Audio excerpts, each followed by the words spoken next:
ধরতে পারলে তো আর কিছু চাও না। বেশ হয়েছে, ভগবান তোমাদের চোখে আঙুল দিয়ে ভুল প্রমাণ করে দিয়েছে।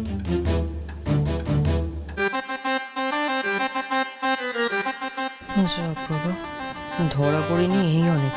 ও দিদি, তুমি যে বললে তোমার মন বলছে নতুন বউ ঘরে নেই, তুমি এত বড় ভুল বলে দিলে। ভুল তো মানুষ মাত্রেরই হয় সুধা। তুই যেমন তোর বন্ধ শৌরে নিয়ে এসে ভুল করেছিলি,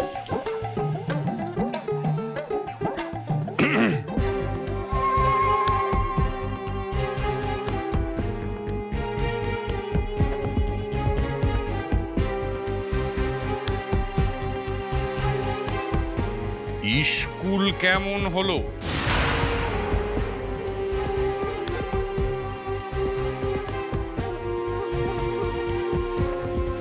কেমন যেন মন বলছে দাদা পেশনুকানা নতুন বউরে ইঙ্গিত করে করছে। কিরে হতভাগা, উত্তর দিচ্ছিস না কেন? হ্যাঁ, বৌমা যে সেই সকাল থেকে তোর জন্য ঘরে বসে জব করছে, তাতে তোর পড়াশোনায় মতিগতি কিছু ফিরল?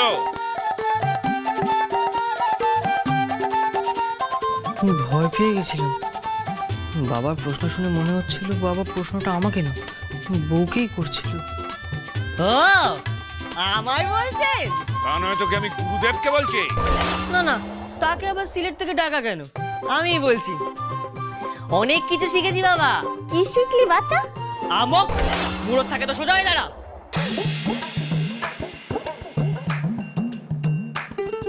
হতভাগা, বাবাকে আহম্মক বলছিস? না না বাবা, আপনাকে না। আরে আমি তো শাহজাহানের 4 ছেলের নাম বলছিলাম। অরঙ্গজেব, মুরাদ, সুজা আর তারা আমক না। আপনি একদম ঠিক বলেছেন। আরে হতভাগা, এটা মুখস্থ করতে পারলে তো ইতিহাসে আরো 4 নম্বর বেশি পেতিস। আগে তো কেউ এরকম সহজ করে বুঝিয়ে দেয়নি বাবা। আরেকটা জিনিস শিখেছি বাবা। কি? মুঘলদের বংশ পরিচয়। কি শুনি? বাবার হলো আবার জ্বর, সারিল ঔষধে। চি চি চি, বালাই ষাট, বাবার জ্বর কেন হতে যাবে? স্কুলে গিয়ে এই শিখেছো তুমি? নানা রাঙা পিসি, এই শব্দগুলোর প্রথম অক্ষর থেকে মুঘল সম্রাটের এক একজনের এক একটা নাম। এই যেমন বাবার মানে বাবর, বাবার হলো মানে হুমায়ুন, বাবার হলো আবার মানে আকবর, বাবার হলো আবার জ্বর মানে জাহাঙ্গীর, বাবার হলো আবার জ্বর সারিল মানে শাহজাহান, বাবার হলো আবার জ্বর সারিল ঔষধে, ঔষধে মানে ঔরঙ্গজেব। বাহ!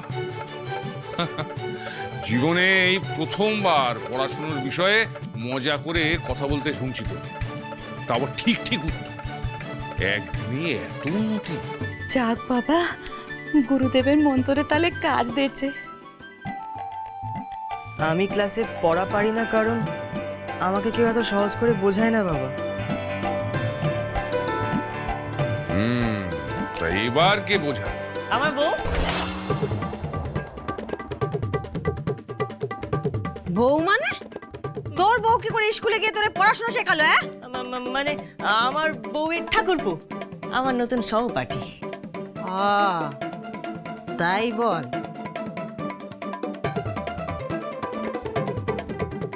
বাবা কি বুদ্ধি তার! মাস্টারও তাজ্জব হয়ে গেছে তার বুদ্ধি দেখে। আমাদের বৌমার চেয়েও বেশি বুদ্ধি। একদম না কম না বেশি। হতভাগা, মিছে কথাটা গুছিয়ে বলতে পারে। হ্যাঁ, কিছু বললেন বাবা? তোর যে ওই নতুন সহপাঠী বন্ধুর কথা বলছিস, তার সঙ্গে বন্ধুত্বটা বজায় থাকলেই মঙ্গল। থাকবেই তো। এই যে বন্ধুত্ব নয়, রাজজোট।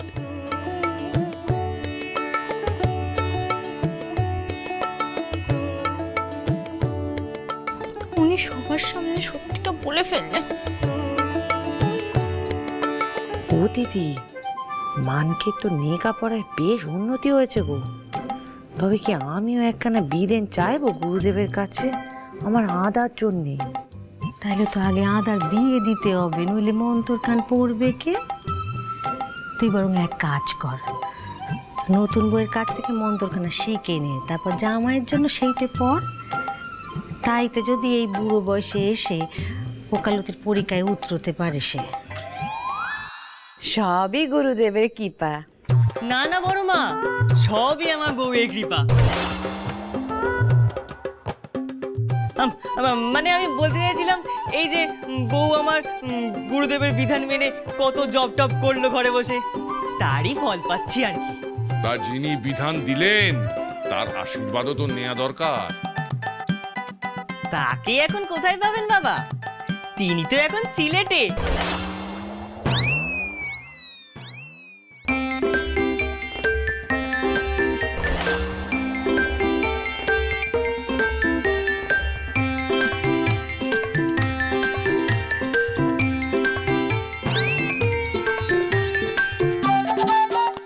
গুরুদেব এখানে? সর্বনাশ, গুরুদেব বাড়িতে এসছে মানে এবার আমরা ধরা পড়ে যাব।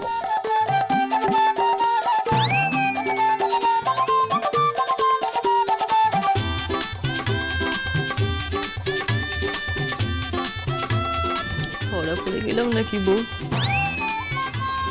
আর লুকিয়ে লাভ নেই, চলুন স্বীকার করুন।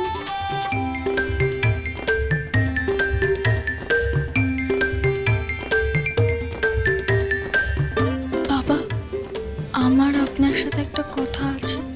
কথা পরে হবে বৌমা, আগে গুরুদেবের আশীর্বাদ নাও।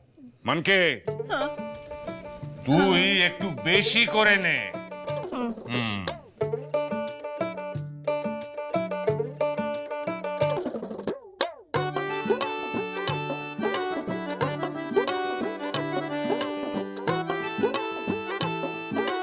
আজকেই আপনাকে আসতে হলো গুরুদেব? ফাইনাল পরীক্ষার পরেই আসতে পারতেন। ওমা, ও কি কথা বাচ্চা? গুরুদেব এসেছেন, এ তো আমাদের সৌভাগ্য। সৌভাগ্য না চাই, এবার তো মনে হচ্ছে বাবা আমার ছাল ছাড়িয়ে ডুকডুকি বাজাবেন। গুরুদেবকে কিছু জিজ্ঞেস করে লাভ নেই, উনি উত্তর দেবেন না। কেন? কারণ গুরুদেব মুনি নিয়েছে। তার মানে উনি বাড়িতে এসে কোনো কথা বলেননি? না। তার মানে ওনাকে কিছু জিজ্ঞেস করলেও বলবেন না? মৌনে নিলে কিছু বলা যায় না, সেটা জানিস না হতে পারা। উমা, হ্যাঁ বাবা। তুমি কি যেন একটা বলবে বলছিলে? কিছু না, কিছু না। তোকে জিজ্ঞেস করেছি হতভাগা, বৌমার কিছু একটা বলার আছে, একটু আগে যে বললে। সেটা বলার ছিল, এখন আর নেই। গুরুদেব মৌনি নিয়েছেন মানে উনি এই চিঠির কথা কাউকে বলেননি। তুমি আর একবারই কাউকে বলতে যাও না। না, একবার মিথ্যে বলে ভুল করে ফেলেছি, আর না, বাবাকে আমাকে একটা কথা জিজ্ঞেস করতেই হবে।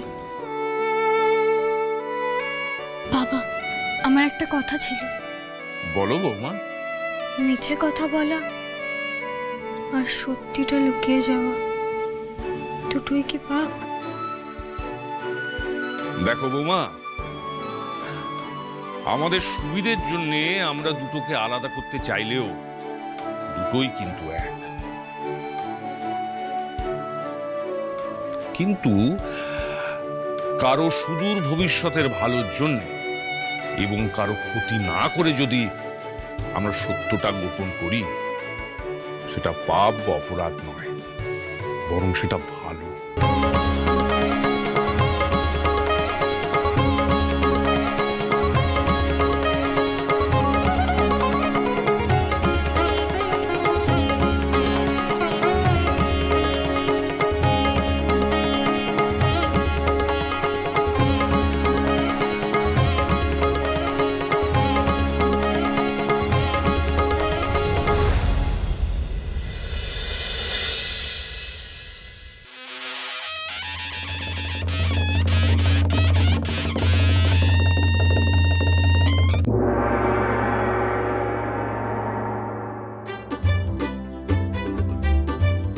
বাবা বলেন, পুরুষ মানুষের গোঁফ হলো অলংকার। অসুর মশাইয়ের মতো কবে যে একটা মোটা গোপ হবে। শ্রীমান পৃথ্বীরাজ।